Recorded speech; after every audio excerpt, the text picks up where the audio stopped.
Have you ever left a room full of people and felt like something inside you has gone quiet?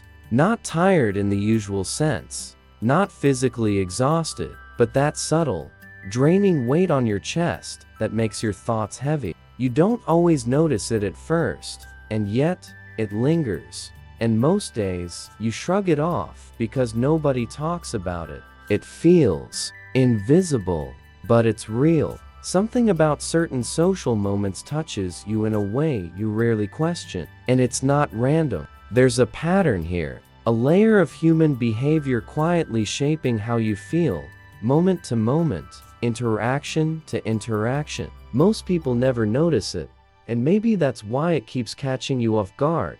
I remember standing at a crowded party once, holding a drink I barely wanted, nodding at conversations I barely heard. Everyone else seemed to breathe energy in and out like it was effortless. Meanwhile, I felt like my skin was too thin, like every laugh and every word was a small pinch I couldn't quite shake. Why did I feel like this? I told myself it was just me being awkward, but psychology reveals that it's more than awkwardness. Emotional triggers hide in the subtlest signals, a glance, a tone, the rhythm of someone else's laughter. You absorb them without realizing it, and suddenly, you're carrying other people's energy along with your own. It happens in small moments too. A colleague leans in with a casual question. You smile, you answer, but inside, there's a pulse of tension, tiny calculation. Should I reveal too much? Will they notice my hesitation? Researchers suggest that these cognitive patterns are not mere quirks, they're reflections of how you've learned to navigate human behavior. Your mind maps micro-interactions like footprints in sand. And by the end of the day, those footprints become trenches. And yet, no one tells you why it feels heavy. You're left wondering if it's a flaw, or maybe even a weakness. I've caught myself questioning my own reactions countless times. Why do I shrink slightly when someone laughs too close? Why do I take a longer pause before speaking in a group? Sometimes I feel almost invisible, and other times, painfully exposed. Most people think energy is only physical, but the truth is subtler. Our decisions, the way we share ourselves, the way we hide these are all tied to invisible emotional currents. Have you ever considered that what drains you isn't just noise or volume? It's the constant decoding of people around you. Every subtle shift in tone or expression sends a ripple, and your mind responds silently, continuously. Walking through the grocery store, I noticed a man at the checkout line, tapping his fingers, clearly impatient. I felt a small, inexplicable tension building inside me. Later, I realized it wasn't about him at all. My mind was echoing his impatience, drawing on patterns that had nothing to do with the present moment. Human behavior is contagious, even when it's silent, even when you think you're immune. That lingering sense of exhaustion, what we often blame on ourselves, might actually be a response to the unspoken emotional signals around us. Think about the last time you left a meeting or a social event and just needed to be alone, not to decompress from stress, but to restore some internal equilibrium. Why does it feel like pulling back is necessary? I've wondered if I'm oversensitive, or worse, broken. But the subtle truth is that our minds are designed to interpret signals constantly, to adjust, to anticipate, to mirror. And for some of us, that internal activity never stops. Most people don't notice it because they've trained themselves to overlook the subtle drain. But if you've ever paused mid-conversation, feeling hollow even in laughter, you know it intimately. At dinner one night, I found myself smiling at a friend's story, but inside I was counting the seconds until I could slip away to the quiet of my apartment. I questioned myself, is it me? Or is it them? It's both. Our brains are wired to engage with others, but there's a limit to how much emotional input we can process at once. And yet, social expectations rarely allow us to acknowledge that limit. We nod, We laugh. We perform. The tension builds, layer by layer. Leaving becomes the only option for equilibrium. And here's a subtle twist. Even when alone, the residue lingers. I've noticed the patterns that shape your life aren't always obvious. Sometimes it's a glance that unsettles you. Other times, it's a pause, a tone, a smile that feels too heavy. You might tell yourself it's trivial, but the effect accumulates. Each interaction leaves a mark, and those marks form a hidden map of emotional responses you rarely examine. Have you ever wondered why certain people energize you while others drain you? Even if the interaction is brief, it's not personal, it's psychological. Subtle signals, cognitive patterns, emotional triggers, they intersect in ways we rarely articulate. And yet, they define the rhythm of your internal world. Even as I reflect on my own patterns, I sometimes catch the irony. I crave connection, yet I fear it.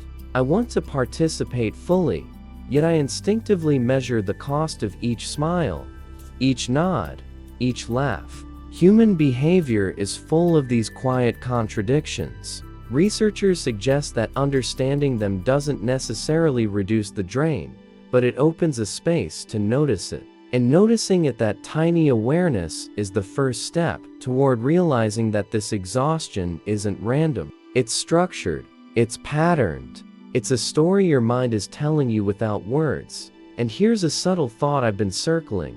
Perhaps the real fatigue isn't from others, but from the endless calculations we make to fit in, to be appropriate, to appear engaged. Every gesture, every micro-expression, every subtle cue we read, our brains are decoding it constantly, and most of it never reaches consciousness. So when you step outside after an evening with friends, or leave a meeting with colleagues, that heavy quiet you feel, it's the sum of all those invisible mental movements. A quiet drain, a hidden reflection of what your mind processed, but your body carries. And just as we think we understand it, another layer appears. Think back to the last time you felt invigorated around someone, not just comfortable, but truly lifted. Now compare that to moments when you left feeling hollow. The difference is subtle, not volume, not intensity, but resonance. Your internal state synchronizes with the subtle rhythms of the people around you, and sometimes it harmonizes, sometimes it clashes. That clash, the internal dissonance, is what leaves you feeling empty, even when externally everything seems fine. It's strange how often we mask this. We laugh at jokes we barely hear, ask questions we don't care about, nod while our minds tally every detail. Perhaps exposing the constant processing inside feels too heavy. Yet, if you pay attention, you see it. The slump of shoulders, shallow breathing, the craving for silence. It's a map of micro-expressions and fleeting thoughts, carried quietly. I remember a work dinner where everyone seemed energized. I smiled, laughed, shared a story. Inside, I felt a battery draining. I wondered if the energy lost was mine, borrowed, or stolen. Most think social exhaustion is personality. Psychology shows it's also invisible work: decoding, predicting, mirroring. That internalization carries weight. Sometimes I question myself. Am I too sensitive, too aware, or is this just human? The boundary between my emotions and others is porous. We feel what others feel without realizing it. Every subtle signal, micro-expression, tone our brains notice and respond to. That invisible processing can pull at your energy. Society rarely acknowledges this, framing social engagement as enjoyable or draining. Walking home one evening, I thought about patterns that shape life. Silent drains, invisible labor. What if social exhaustion isn't a flaw, but a mirror? We carry each other's energy, and ordinary interactions leave marks only solitude reveals. Some conversations leave you elated, others hollow. Not the words, but the rhythm, the unconscious negotiation of energy. Some minds sync, others clash. That clash, the hidden friction of connection, creates quiet fatigue accumulating over time. It's invisible until you pause. I've observed myself questioning desires. I want connection but crave release. Understanding but hiding from interaction. Researchers suggest these oscillations are normal. Cognitive patterns adjust, seeking balance. For some, balance is fragile. The drain isn't weakness, it's resonance. I watched a friend navigate a crowded room effortlessly. She laughed, engaged, seemed inexhaustible. I noticed my reaction: curiosity, admiration, subtle measurement of my own energy. Comparing hidden states to others' surface shapes how we feel after interactions. Even small moments carry weight: a chat, an email, a glance. Each subtly shifts your internal landscape.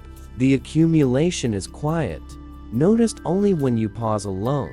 The echo of connection lingers, patterned, structured. There's intimacy in noticing it. You feel your rhythms clearly, observing patterns in yourself and others. The subtle signals that shift your state. The drain isn't failure, it's part of daily life. I've accepted contradictions. I crave connection and solitude equally. I absorb and release energy, consciously or not. Human behavior is full of invisible undertows. Emotional triggers ripple, subtle signals accumulate. Every interaction leaves a trace, even when ordinary. Next time you feel that heaviness after talking, laughing, or sharing space, pause. Notice the currents inside yourself. Consider how much energy is